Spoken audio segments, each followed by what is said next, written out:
chemotherapy debility, and so he is trying to appear by Zoom. He was going to come, but he is attempting to be here via Zoom. So that will be within your 10 minutes as well? Yes, and Ms. Perez is here. So we'll start that right now.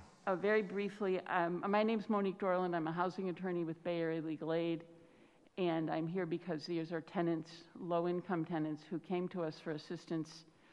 The county has known that the electrical system was cut off since January of 2022 because Joe Lozado from the Code Compliance was there with PG&E at the time PG&E came and removed the junction box. I'm not questioning the obligation and responsibilities of the owners of the property. I'm just pointing out that the county, through that particular agency, was part of the termination of the electrical system in January of 2022, which led to the inability of the tenants to obtain water because the water for the tenants was electrical pumps. It is a bit ironic that we're here in Affordable Housing Month. I appreciate your willingness to consider affordable housing, and I'm also happy that CSAC is focused so much on the needs of homeless people, but we're not here today talking about homeless people. We're talking about tenants who have paid rent, who can attest, if there was time, which there isn't, to their long history of being tenants in this location where they still live.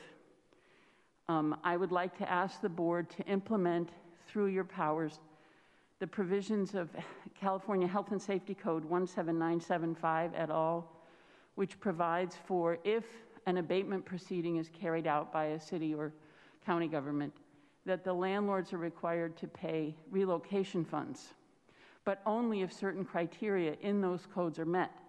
For example, Health and Safety Code 17975.4D says that no enforcement will take place unless there's an appeal process provided for the landlords. There's also no direct way for the landlords or the tenants to find out how this relocation funding will be made. And I would ask the board to consider its offices and its power to make a provision in any decisions heretofore to allow that state statute to be utilized by these tenants if they are displaced. Kimberly Perez would now like to address the board. Thank you. I want to say good morning to the board and thank you for letting us speak today.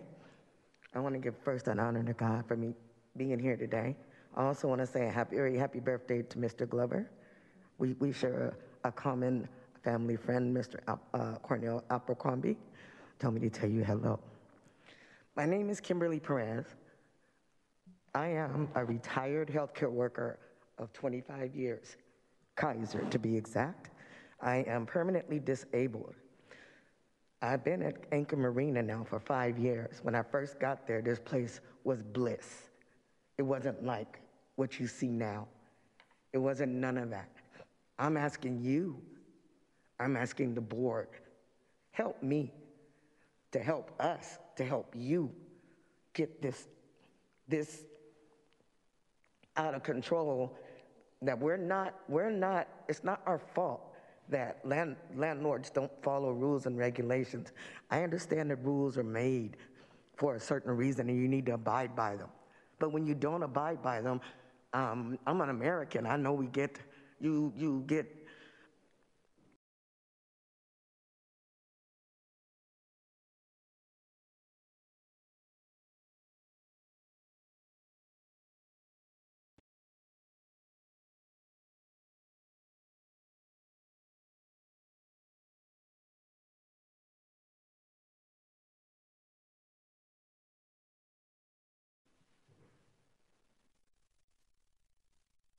these are all tenants, permanent tenants.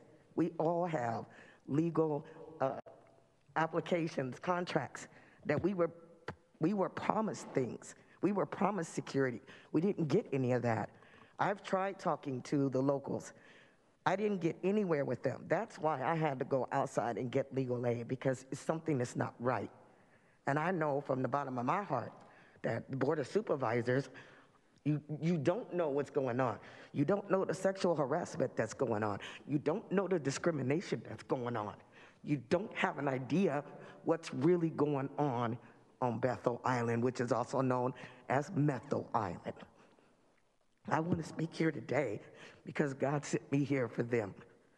I'm fighting for them because it's a magnitude of disabilities. I have no discs in my neck. I cannot work ever again. I'm permanently disabled. Other tenants that are there are worse off than I am. So to give us 24, 48, 72 hours to move out, that's unmanageable. You're talking about measuring things. Come on, we're gonna need more time than 24, 48, 72 hours to move. Also, we've been harassed by the police. Our court date is today. We're here today. We've been harassed. Oh, time is coming. We're gonna come in with the bulldozers and mow you down. It's time. Yeah. Your sheriff's been coming down, saying things to us that it's unnecessary. We've been through a lot, but we stood still as a community. We were asked to do some cleanup. You have old pictures. I have new pictures. We cleaned up everything that we were supposed to clean up. The yard that they're talking about, we are not responsible for that yard over there. We are responsible for where we stayed at and our trailers and our boats, and we paid our rent on time every single month. I applied for the COVID relief fund. I was awarded. They took the money and just left. January 12th, we pay our rent, and then you're gonna send PG&E in. I was there when PG&E told me, we're here to work on the transporters. They didn't work on the transporters. They went over there and disconnected everything. How is that working on the transporters? We were trying to cooperate with them to find out what we need. They wanted a list of all the non-resident people there. We was ready to give it to them. So I'm not understanding why we can't work together. Just like they said earlier, we need to work together. We need time. You know, we just can't flip our hands and at a flip of a switch, move everything. That's our home. We got personal belongings we don't want to lose. So I say unto you, give us time. We work with you, you work with us. I scratch your back, you scratch our back. Because we're not bad tenants. And I'm very much educated. There's a lot of people here that are executive assistants, that are warehouse workers. We're not druggies or use drugs or anything like that. We're not that type of people. We are people that pay our rent every single month. And we are responsible people. And when they asked us to do things, we did it.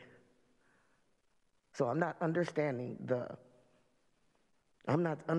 border that we have to cross to get all this taken care of. But I'm willing to fight, and I'm going to stand and fight. Thank you. So still within the 10 minutes, I think there's one of the By Zoom? one of the appellants by Zoom. Yes, Robert Fries, you Yes. need to unmute yourself, please.